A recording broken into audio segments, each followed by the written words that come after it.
महालक्ष्मी पूजन, दीपावली का अवसर आ रहा है, धनतेरस, रूप चौदस, दीपावली, पड़वा मतलब गोवर्धन पूजन और 5वां दिन भाई दूज यम द्वितीया। 5 दिन तक लक्ष्मी महारानी आपके घर में रहेगी, आप उसकी आराधना करना। पहले भी कथा में कहा, माता लक्ष्मी को, नारायण को लक्ष्मी किसने दी है? भगवान शिव ने।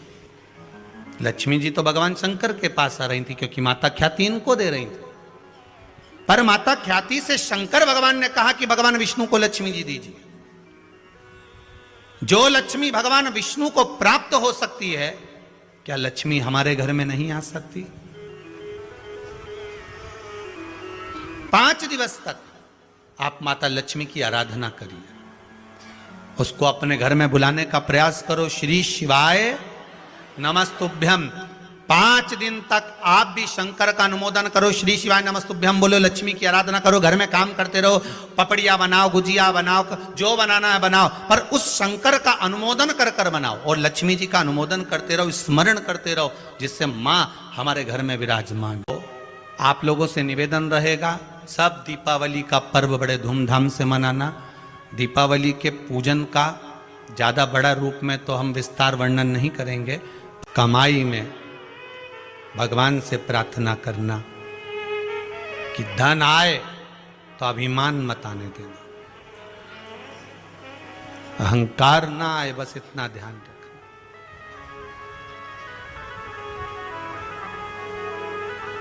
लाल चंदन का जो जल होता है, ये व्यक्ति के जीवन में जो धन कहीं रुक गया, अटक गया, नहीं दे रहा, बेलपत्री के वृक्ष के नीचे, जड़ के नीचे सींचन करने से वो प्राप्त होता है।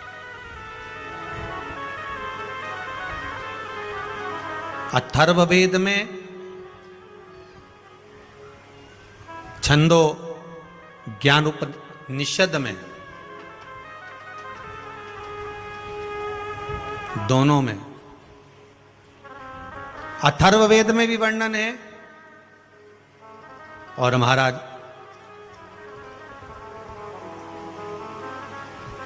वर्णन किया गया कि पीपल के वृक्ष की जो जड़ होती है, बेलपत्री के वृक्ष की जो जड़ होती है,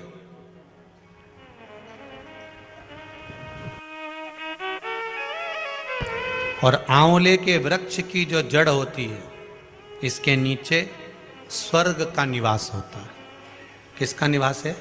स्वर्ग का निवास।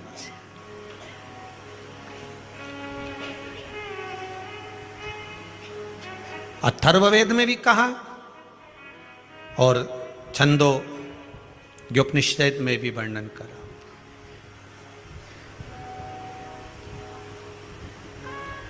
एक पीपल, एक बेलपत्र, एक आंवला, इनके जो जड़ है, वो जड़ के नीचे स्वर्ग का निवास।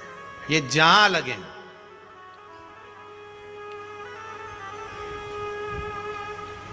बस एक बात का ध्यान रखिए उसके लिए,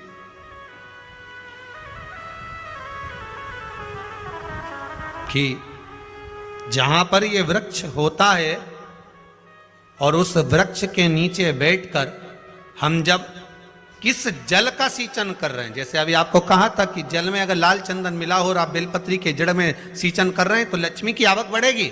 कहीं पैसा अपना अटक गया, नहीं आ रहा, आएगा।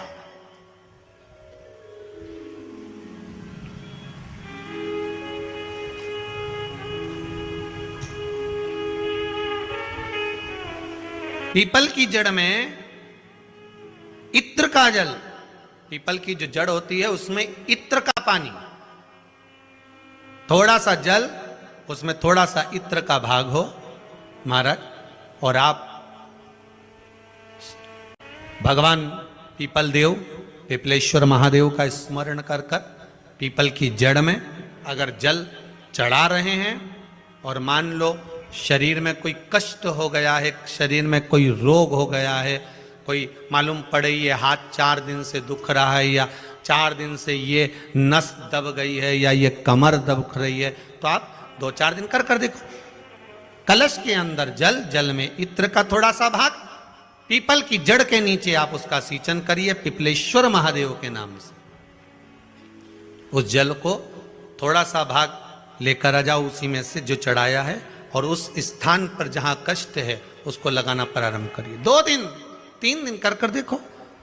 प्रैक्टिकल करने में क्या जाता है? सीवर वाला महाराज झूठ बोल रहा हो तो प्रैक्टिकल करने में क्या जाए, अपना करते रहो। जिन जिन ने प्रैक्टिकल करे उनका रिजल्ट यहां सामने है, जिन जिन ने करे। और अभी और पत्र देगा पढ़ने के लिए हो, अभी कहीं का भजन आएगा जब देख लेंगे। करते रहो। तीसरा, महाराज आंवले के वृक्ष की जड़। आंवले के वृक्ष की जो जड़ होती है, इसके नीचे शिव महापुराण की कथा कहती है, विष्णु पुराण कहती है, स्कंद पुराण कहती है महाराज कि भगवान नारायण स्वयं इस जड़ के नीचे अपना विश्राम करते हैं महाराज। इस जड़ के नीचे प्रयास करा करो।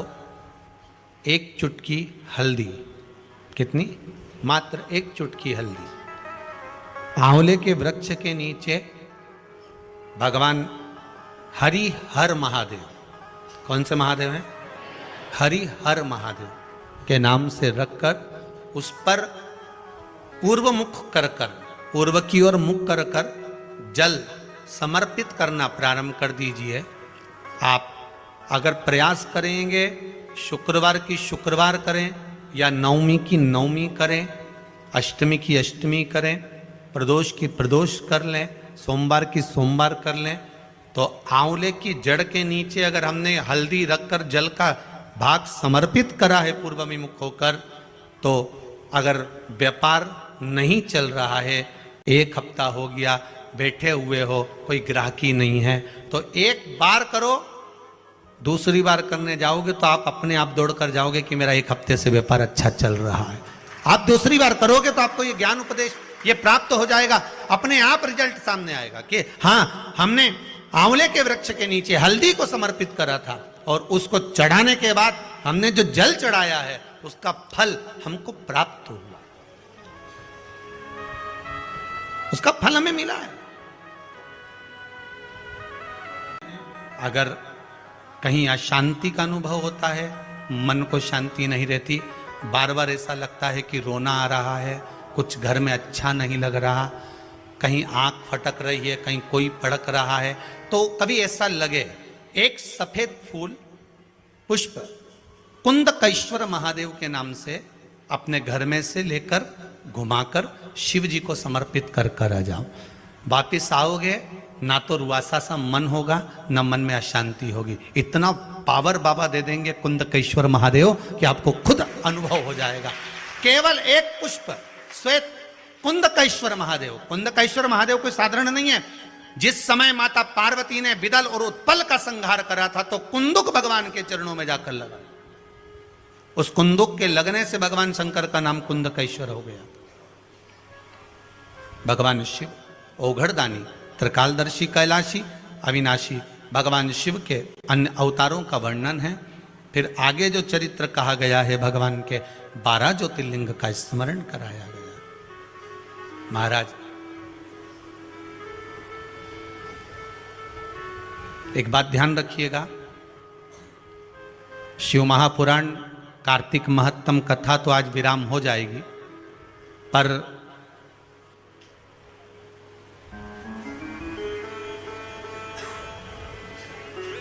महालक्ष्मी पूजन, दीपावली का अवसर आ रहा है, धनतेरस, रूप चौदस, दीपावली, पड़वा मतलब गोवर्धन पूजन, और उसका फल हमें मिलेगा। कोई भी क्रम करे, हम फिर कहेंगे, फिर निवेदन करेंगे, कुआं खोदो, एक जगह खोदो, पानी निकलेगा। कभी यहाँ भटक गए, कभी वहां भटक गए, थोड़े दिन यहाँ आ गए, थोड़े दिन कहीं दूसरी जगह चले गए, फिर तीसरी जगह चले गए, चौथी जगह चले गए, भटक रहे। अब बाबा से विनती करना, अब नहीं भटकूंगी चाहे कुछ भी हो जाए।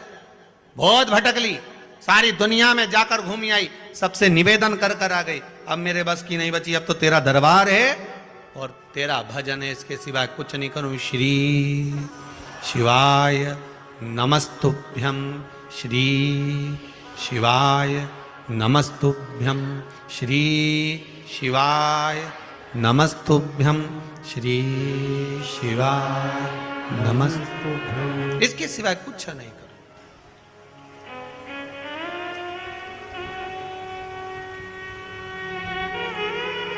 हमारा भजन मूल हो जाए। एक विदल और उत्पल दो असुर हुए। पार्वती मैया ने जो भजन करा था, स्मरण करा था, शिव मिले थे, उनकी भक्ति दृढ़ी थी। विदल और उत्पल ने एक बार माता पार्वती जी को देखकर बड़े आनंद के साथ उनकी ओर लोभित हो गए, उनकी ओर आसक्त हो गए।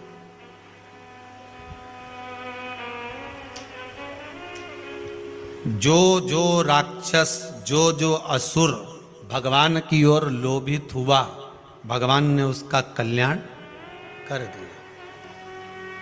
दुनिया के लोग संसार को देखकर लोभित होते हैं, ये कितनी सुंदर है, वो कितना सुंदर है, वो ऐसा है, वो वैसा है।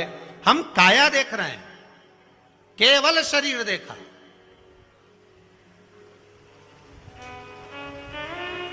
आधे से ज्यादा रिश्ते तो ये काया के चक्कर में गड़बड़ हो गए। लड़का अच्छा है साहब, लड़की बहुत बढ़िया है, दिखने में तो कई जोरदार।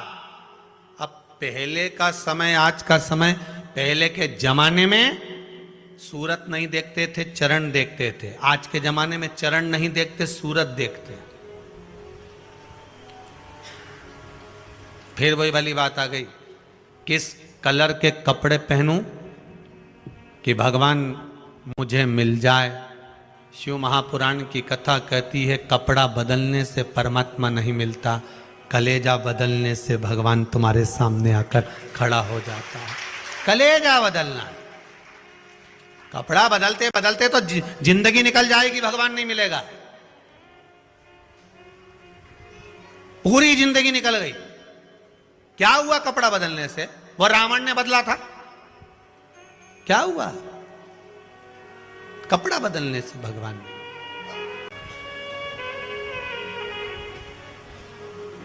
भोले जी को नाम बड़ा प्यारो लागे।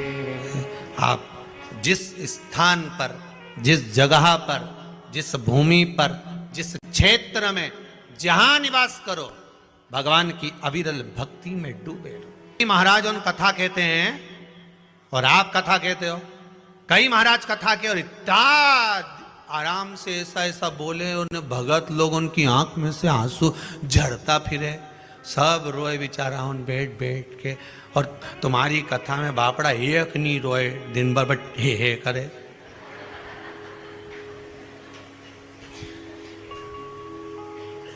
और तुम भी व्यासपीठ पे बैठ के बस हंसता रहो, ने ठिठोली करता रहो।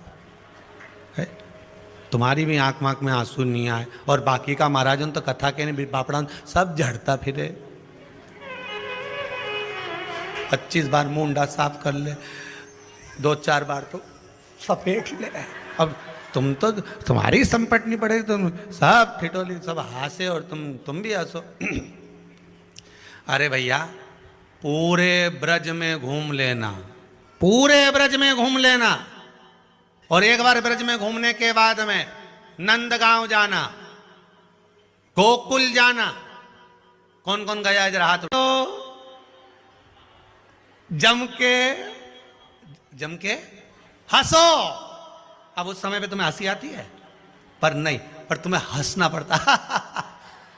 बोलो सही है कि गलत है? क्यों हंसाते हैं नंदगांव में, क्यों हंसाते हैं गोकुल में, क्यों हंसाते हैं ठाकुर जी के सामने? क्योंकि वो ब्रजवासियों को मालूम है पूरी जिंदगी रोने के लिए पड़ी। श्री शिवाय नमस्तुभ्यम। स्वागत है आप सभी का मेरे चैनल